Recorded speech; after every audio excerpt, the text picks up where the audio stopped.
Olá, pessoal! Dois conceitos aí muito trabalhados dentro dos conteúdos de genética são os conceitos de genótipo e fenótipo. Hoje nós vamos tentar entender esses dois conceitos e também como eles são identificados aí através do estudo da genética, ok?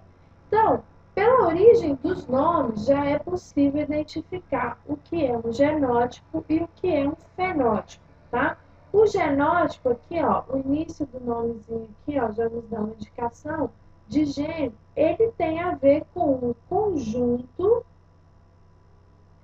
de alelos de um indivíduo. Lembrando aí que alelos são tipos de genes, né? Eu tenho alelos dominantes e eu tenho alelos recessivos, e que esses alelos estão sempre aos pares nos indivíduos, que são os indivíduos chamados diploides, ok? Então, o genótipo ele tem a ver aí com o conjunto de genes, o conjunto de alelos presentes em um indivíduo. O fenótipo, esse prefixo aqui, fen, ele significa o que é visto, o que está evidente, tá? Então, o fenótipo, ele traz aí as características que nós conseguimos visualizar, tá bom? As características de um indivíduo que são características aí visualizáveis, ok? Então, por exemplo, né, a cor da pele, a cor de um fruto, o tamanho do pelo, ok? São características que nós conseguimos visualizar. Essas características são características incluídas no fenótipo. Se eu passar aqui para uma definição um pouco mais já aprofundada que relaciona esses dois conceitos, o fenótipo seria igual a mistura entre o genótipo e o ambiente, ou seja, o fenótipo ele é a expressão da ação dos genes, da ação do genótipo, mais a ação do ambiente. O genótipo, sob influência do ambiente, ele pode levar à expressão de fenótipos diferentes. Ou seja, o ambiente, né, que pode ser, por exemplo, com fatores como o clima, a idade, hábitos alimentares, se a pessoa fuma ou não, né? Vamos pensar aí na espécie humana. O ambiente ele interfere na expressão do genótipo. Então, por exemplo, uma pessoa, né, que vive aí na faixa tropical do planeta, né, onde a incidência dos raios solares é maior, ela produz mais o pigmento, que é a melanina, que é um pigmento que protege a pele contra a ação desses raios solares. Então, geralmente, as pessoas que vivem nas faixas tropicais do planeta, elas apresentam uma cor da pele mais escura do que as pessoas que vivem aí nas faixas mais próximas dos polos, né? Então, se eu tiver gêmeos homozigotos, né, que são gêmeos idênticos, e um for criado na faixa tropical e o outro for criado em faixas mais próximas dos polos, provavelmente o que for criado na faixa tropical vai ter uma cor de pele mais escura do que o que foi criado próximo ao Ártico. A idade, né, por exemplo, o mesmo indivíduo, pense em você, né, quando você era criança, sua pele era bem esticadinha, bem fininha. À medida que nós envelhecemos, o que acontece com a pele? Ela muda de cor, né? Aparecem manchas e a pele vai ficando mais franzida, né? Mais seca. Então, para o mesmo genótipo, que é o seu genótipo, ao longo da sua vida, a sua pele, que é uma expressão do fenótipo, né? Que é um fenótipo, ela vai apresentar características diferentes. Da mesma forma, hábitos alimentares, né, podem levar uma pessoa que já tem, por exemplo, um genótipo favorável à obesidade. Se a pessoa se alimenta muito mal, ingere muita gordura, né, muitos carboidratos, ela vai sim apresentar um fenótipo que é a obesidade. Se ela tiver o genótipo para obeso, mas ela tem um hábito de vida mais saudável, com uma alimentação mais controlada, prática de exercício, talvez ela não chegue a ser obesa, ok? O fumo, né, pode levar uma pessoa a apresentar, por exemplo, câncer de pulmão. É um tipo de alteração que, um tipo de influência no ambiente, né, que pode expressar uma doença, né? No caso, por exemplo, do câncer de pulmão, câncer de garganta, ok? E como que o fenótipo a gente já falou, ele é determinado de maneira visual. Eu olho e identifico o fenótipo, mas e o genótipo, né? Como que eu identifico o genótipo?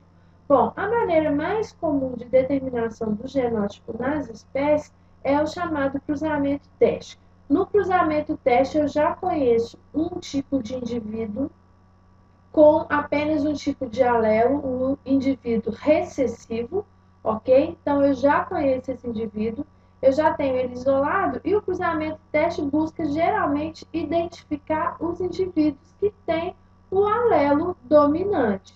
Então, eu tenho duas possibilidades. Ou o indivíduo vai ser duplo dominante, homozigoto, ou ele vai ser um heterozigoto. Então, vamos passar aqui para o nosso exemplo. Vamos pegar o exemplo 1, vou fazer um cruzamento teste para descobrir o genótipo um indivíduo de ervilha, ok? Vou basear aí na cor da semente. Nós já sabemos que os homozigotos recessivos têm semente verde, tá? Então, eu vou cruzar um indivíduo que é o quê? Amarelo. E eu não sei se esse indivíduo amarelo é homozigoto ou heterozigoto. Mas se eu cruzar esse indivíduo com um homozigoto recessivo e obter na geração F1 dois heterozigotos, dois amarelos e dois homozigotos recessivos, dois verdes, o que eu posso concluir? Nesse primeiro aqui, o indivíduo verde só tem gametas com alelo recessivo, ok? Esse indivíduo aqui, ó, só produz gametas com alelo recessivo.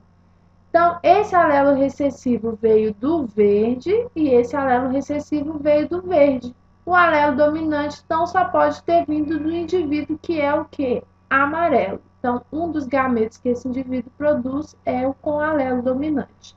Já aqui, ó, esse indivíduo, um dos alelos eu sei que veio do indivíduo que era verde. O outro alelo só pode ter vindo do indivíduo que era amarelo. Então, esse indivíduo amarelo, eu concluo a partir desse cruzamento teste que ele é heterozigoto. Então, o genótipo dele é heterozigoto. Vamos passar aqui um segundo exemplo. Eu tenho aqui novamente um indivíduo que é verde e eu vou cruzar um indivíduo que é amarelo. Se eu olhar para a geração F1, eu tenho todos os indivíduos heterozigotos. O alelo recessivo eu sei que veio do indivíduo verde. O alelo dominante, então, só pode ter vindo do indivíduo amarelo. As chances desse indivíduo amarelo ser homozigoto dominante são maiores do que a chance dele ser um heterozigoto. Como que eu faço para garantir? Eu faço diversos cruzamentos. Se em todos os cruzamentos eu só tenho heterozigotos na geração F1, esse indivíduo é um homozigoto dominante, ok? E se eu olhar para um heredograma, como que eu defino um genótipo?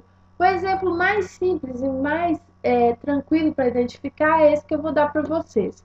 Se vocês tiverem, vamos olhar aqui, o heredograma, eu tenho aqui a legenda, os indivíduos, homem e mulher sem vazios são normais e os preenchidos são indivíduos afetados. Eu tenho um indivíduo afetado que é filho de um casal normal. Quando eu tenho dois pais com o mesmo fenótipo e um filho com um fenótipo diferente, esse filho é tranquilamente um recessivo, ok?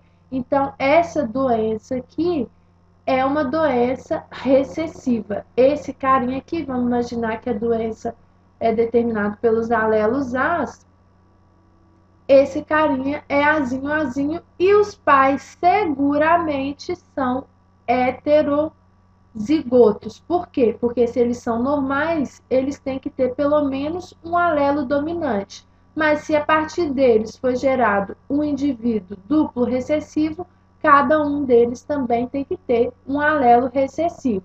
Uma coisa que eu quero dizer para vocês é que vocês tenham sempre atenção à legenda, né? Nessa legenda aqui, ó, eu tenho que os afetados são os indivíduos sem preenchimento e os com preenchimento são indivíduos normais. Então, no caso aqui, ó, essa doença, se fosse determinada pelo alelo A também, o normal seria Azinho, Azinho, e os afetados, os pais seriam com certeza heterozigotos, ok? Porque tiveram um filho que é normal. E esse terceiro filho, esse primeiro filho aqui, eu sei garantidamente que ele tem um alelo azão, porque ele é um afetado. Mas o segundo alelo eu não consigo determinar. Então, nesse heredograma, eu consigo determinar o genótipo de 3 indivíduos. Espero que vocês tenham compreendido. Assistam às aulas de genética, de primeira lei de Mendel, de segunda lei de Mendel e também a aula sobre heredrogramas. Um abraço e até a próxima aula.